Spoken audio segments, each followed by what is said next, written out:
在外卖螺蛳粉里加入了香浓芝麻酱，还将这旷世杰作全程录像。只因我的外卖经常被狗偷吃，我把热乎的视频制成二维码给外卖贼欣赏。你不是爱吃吗？这次我让你吃个够。下课铃一响，我就冲向校门，准备迎接我的外卖。视线反复扫过外卖架，我心中有了不好的预感，我的外卖又被偷了。开始短短2周，已经特么的第4次了。不甘心的我打开外卖员发来的图片，本来应该放着螺蛳粉的空地上空空如也，连根毛都没见到。谁又偷老子外卖？周围同学投来同情的目光，饭菜的香味勾得我饥肠辘辘，心中的火气更盛了。老哥，这是逮着你偷了，你这运气够衰的啊！1次2次的尚且作罢，短短2周偷了4次，老子是什么很好拿捏的软柿子吗？我拉着林磊就往保安室去查监控，我非得看看是哪个不要脸的干出来的事。然而事情可没有那么顺利，保安一看我俩是个学生，板着脸把我往外轰。查什么监控？一点鸡毛蒜皮的事就让你查监控，我这活还要不要干？帮忙说，我这外卖都丢好几回了。我从兜里拿出2包华子往保安手上塞，保安脸色和缓了些，笑嘻嘻的接过华子。我本来以为事要成了，就往监控台那儿走，谁知保安用棍子拦住我，不耐烦的咂巴嘴：“让你过去了吗？要看监控，让你们导员给我打电话。”我一下气血逆流，看着他猖狂的脸，握紧了拳头。林磊赶紧抓住我的手，把我推到了旁边。算了，你跟他硬刚也没用，一看就是老赖皮了。垃圾人！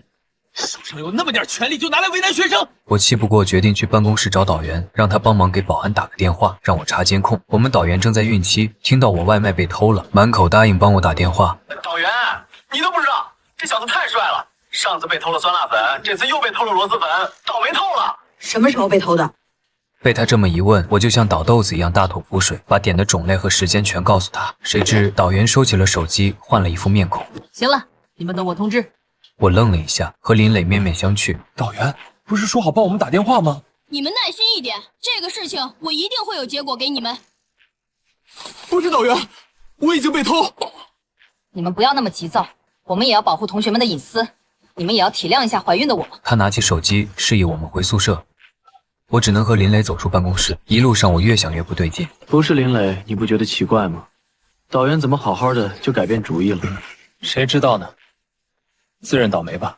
回到宿舍，我在床上翻来覆去睡不着，气不打一处来。明明受害者是我，怎么我还得受这窝囊气？老子是什么大冤种吗？我一个鲤鱼打挺做起来报复的计划在脑子里成型。不是爱偷吃外卖吗？好啊，老子让你偷个够！我用了1晚上的时间总结了外卖贼窃取外卖的规律。我发现这学期我点的4次重酸重辣的食物无一例外全部被偷走，而那些比较清淡的粉面都幸运的留了下来。我又去校园墙找到那些被偷外卖的吐槽，再一次证明了我的想法。当即我就下单了1份重辣螺蛳粉。一整个晚上我都在脑海里构思我的报复计划，兴奋的睡不着觉。天刚微亮，我就进到公厕，舀了几勺浓黄香油。都是血气方刚的小伙子，晨起第一道，杀伤力难以想象。我戴着手套憋住气，忍着恶心，用矿泉水瓶装上黑黄芝麻酱。矿泉水瓶被我套上了好几层，密封的极好，一点味道没有流出。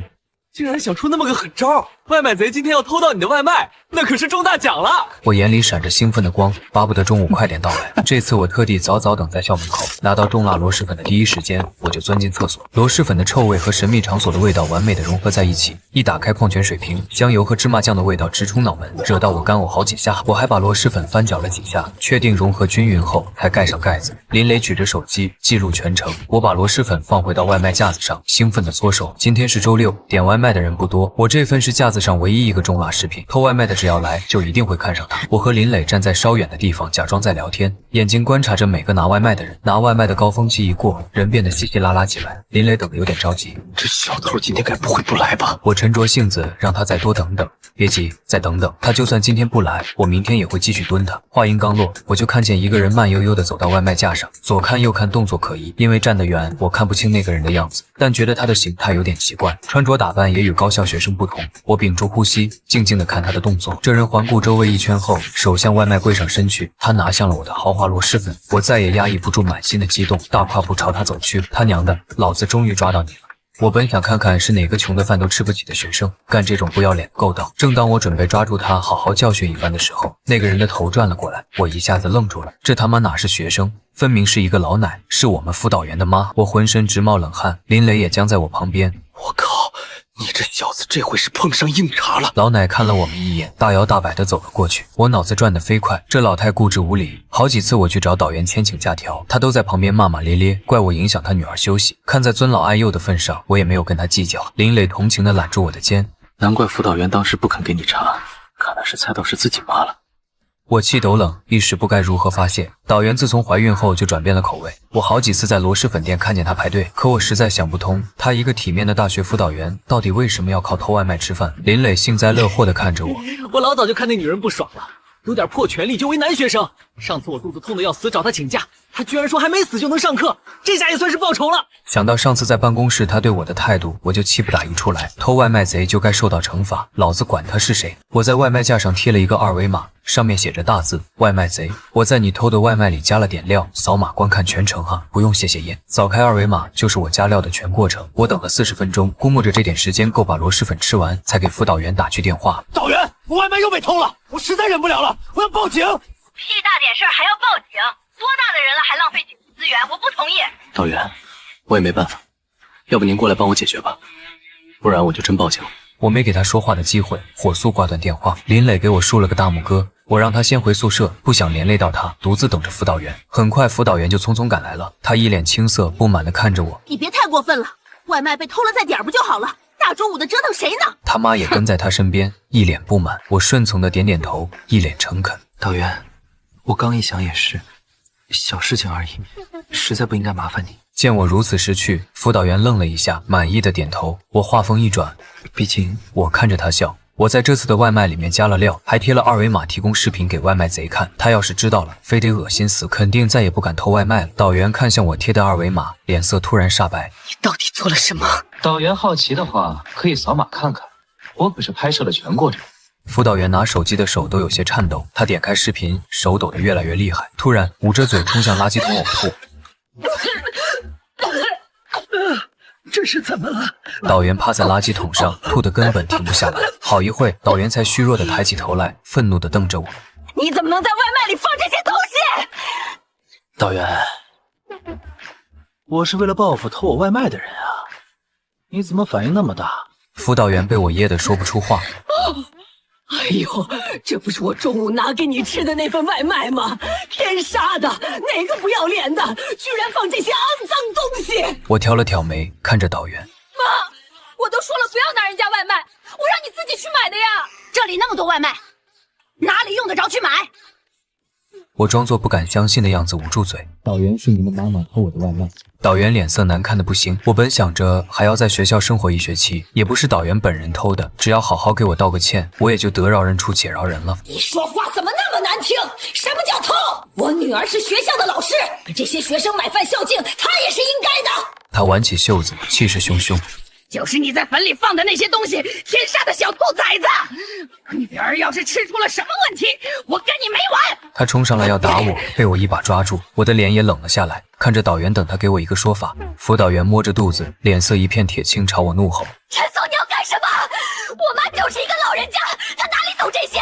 不就是一份外卖，我赔给你就是了。我看着他理直气壮的模样，气笑了。果然不是一家人不进一家门，一家子都是不要脸的货色。我也不想再顾忌什么脸面，直接怼了回去。你身为辅导员纵容亲妈偷学生外卖，简直是不要脸到家！我要是你，我就一头撞死得了，哪有脸在这唧唧歪歪？导员气得脸色涨红，胸口不停起伏。我冷笑着放开老奶，绘声绘色地描绘起我加料的场景。导员越听脸色越难看，一只手捂着肚子，又跑去垃圾桶边干呕。他虚弱地扶着老奶，恶狠狠地瞪着我。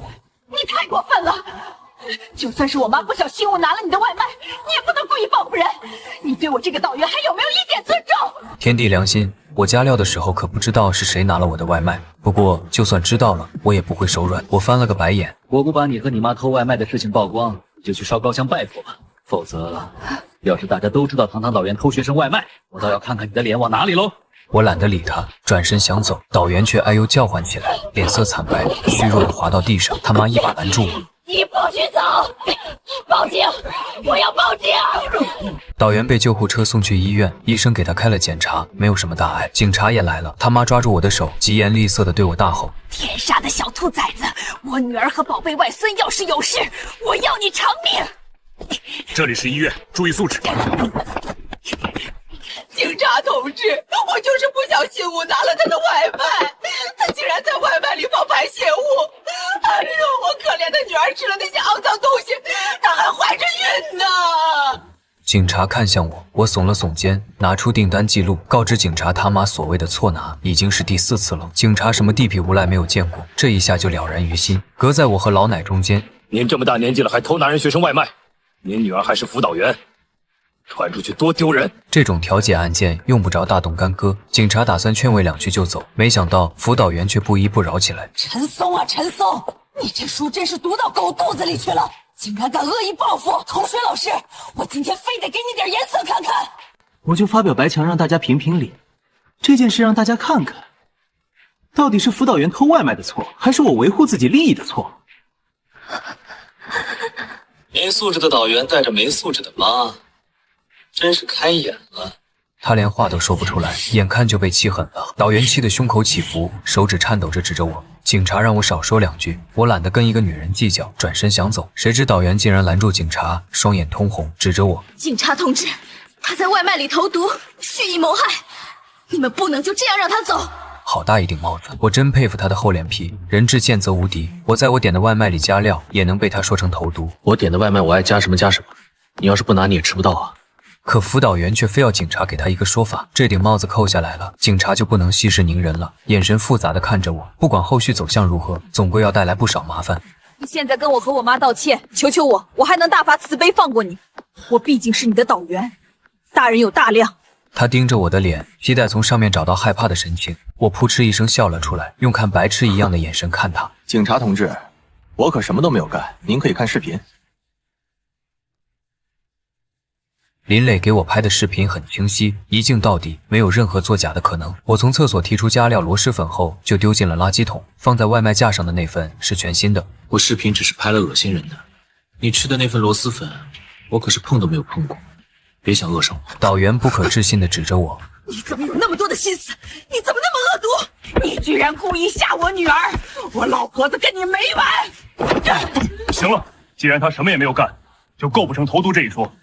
警察叔叔显然也是烦了这不讲理的2人，让我和他们一起离开。回到宿舍，林磊一溜烟跑到我面前：咋样，导员没为难你吧？哼，没有，他能拿我怎么样？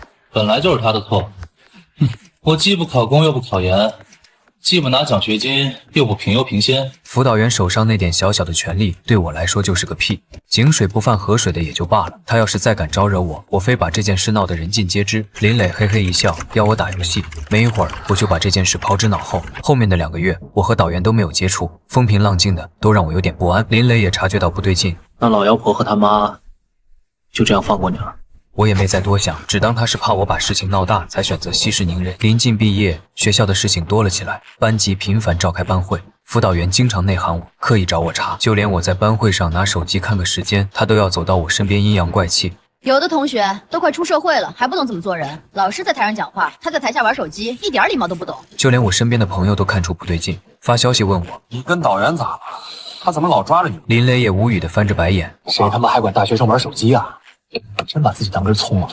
我的精力都放在找工作面试上，也懒得分心思出来打嘴炮，内涵我2句又不会掉块肉，气到的可是他自己。可我没想到的是，他居然在我的材料上批改。我看着我的作业上画着几个大大的红叉，怒火直冲脑门。老子大学4年本本分分，既不违规校纪，也没有挂科，凭什么作业不及格？我实在受不了这窝囊气，拿上作业就冲进导员办公室。他正在打电话，说说笑笑，品着热茶，心情极好。导员平静地看了我一眼：我就是批改作业比平时严厉一点，你平时要认真听课。见他这副云淡风轻的模样，我额角的青筋不受控制地跳了跳，火直往上冒。这个课时作业本来就是日常的练习，学长每次都能做全对，他给我批改的那么严格，我回去上课的时候，同桌会怎么看我？你到底要怎么样才给我重新签？公开给我道歉，写书面道歉信。基于你的表现，写一份检讨，不用写事情经过，就直接写你不懂礼貌，深刻理解自己的错误。我没忍住冷笑，不让我写事情经过，是怕我把不合适透露的事情说出来。我眼里闪着寒光，还没踏入社会，就被面前这位导员深刻的教学一番，让我见识到了导员的正能量。他就是巴不得利用从业以来多年的教学经验，让我狠狠的少走歪路，来抚慰他受伤的心灵。我看着他满是得意的脸点头。好啊，我同意。回到宿舍，我马不停蹄的就写道歉信。与他希望的相反，我清清楚楚的写清楚事情的经过，还把他妈误拿我4次外卖的字体加黑加粗。导员在我的就业推荐书上写下不予推荐后，我认识到自己的错误。作为弱势群体，我不应该跟手里掌权的人对着干，这无异于以卵击石。我错了，希望导员能够放过我。我不仅把道歉信发到朋友圈，还在校园墙和视频平台都投了一份。林磊还给我买了推荐，很快就被送上热搜。导员疯狂给我打电话，被我拉黑。他在微信上发疯：“你要听话吗？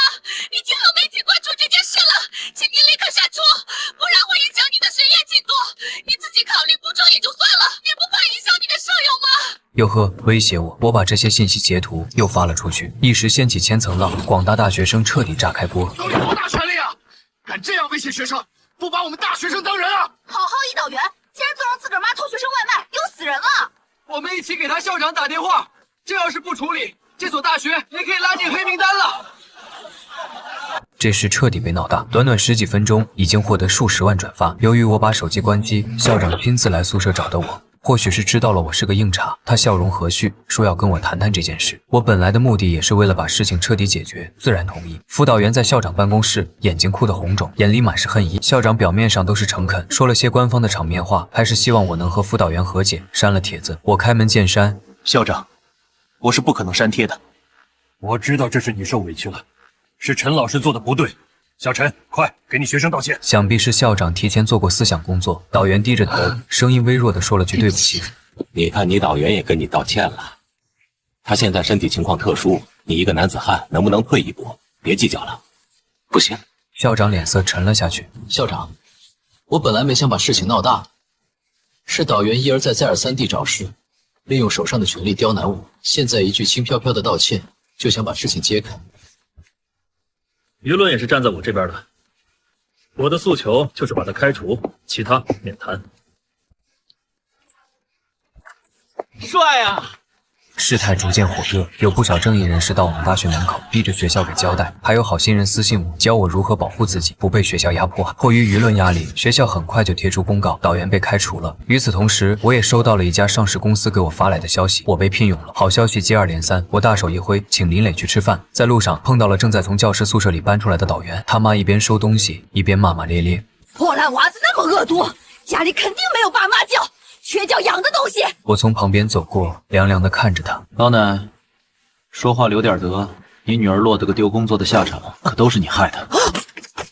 林磊笑嘻嘻地踹了踹锅碗瓢盆，勺子从坡上滚下去，老奶气得直跳脚，捂住胸口，哎呦哎呦的叫唤。我冷笑，别生气啊，气性大可活不长，您可得好好保重。老奶喘着粗气，气得要来打我。我和林磊一溜烟跑走。本以为导员被开除后，事情就会到此结束，可我万万没想到，他居然能疯到这个地步。公司的人事给我打电话，告诉我他们收到了一个举报电话，一个女人打过来的，说是你在学校品行不端，闹着要我们解雇你。我心一下子凉了半截。不用太担心，我们既然录用你，自然是看中了你的能力，只是告知你有这么一件事情，避免给你带来麻烦。我松了一口气，连声道谢。要是因为那个疯婆娘搞没了我辛苦争取来的工作，我怕是得后悔死。怒火在四肢蔓延，压抑的我要爆炸。既然她这么不识抬举，那我也不能任人宰割。导员老公在一家酒楼上班，大一班级聚会的时候，导员给我们推荐了地址，明里暗里暗示我们过去。我知道地址，我直接打车到她老公上班的酒楼。她老公正在接待客户，我一点面子都没留，直接站在她面前。你好，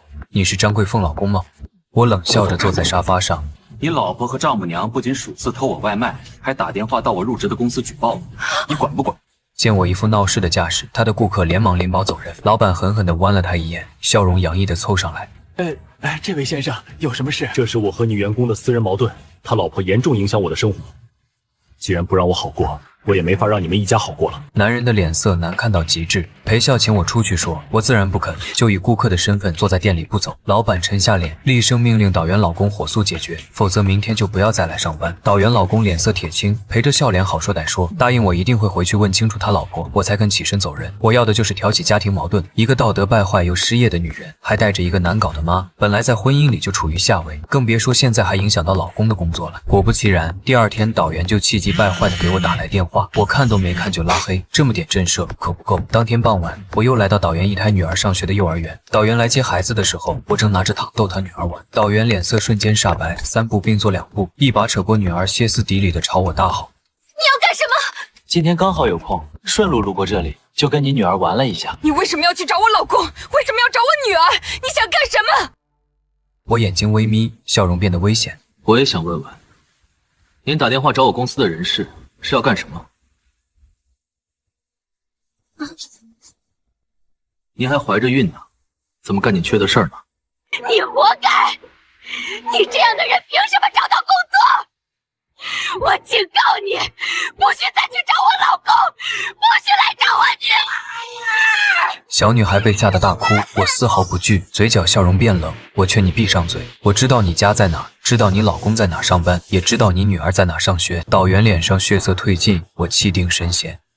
要是再让我知道你在背后搞什么小动作，我绝不会就这样善罢甘休。你老公的工作我一定会搞黄，你女儿的同学都会知道他有一个小偷盗妈和外婆。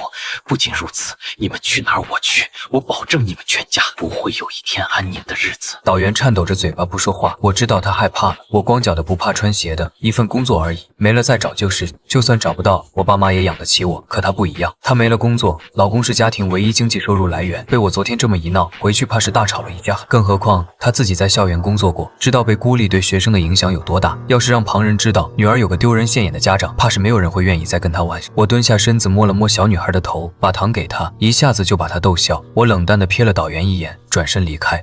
导员彻底老实了，我顺利的入职公司，3个月后成功转正，老板很欣赏我的能力，把我当重点员工培养，我的日子过得风生水起。听林磊说导员离婚了，其实不用他说，我也略知一二。这事上了新闻，起因是因为导员他妈还是改不了小偷小摸的习惯，没了学生的外卖，偷就偷邻居的外卖，不知怎么吃不好，把导员害得拉肚子，送到医院的时候孩子已经没了。他们大闹邻居家，要求赔偿，可邻居哪是好惹的，反手找来媒体把这件事情曝光。细心的网友一看就发现这是之前偷学生外卖的老奶，个个幸灾乐祸。上次就害女儿丢了工作，这下好了，孩子都给害没了，还有脸让邻居赔偿，真是贱得无下限。吃不起饭了吗？手不干不净的到处偷，肚子里的孩子怕是也不愿意有这样的妈和外婆。导员躲在家里不敢出门，她老公上班路上被记者堵过几次，彻底爆发，回去就跟导员提了离婚，孩子被导员老公带走。再次见到导员的时候，他已经精神失常，在垃圾堆里面找吃的，看见人家丢弃的外卖，脸上露出兴奋的笑容，迅速抱在怀里，生怕被人抢走。老奶跟在旁边苍老无，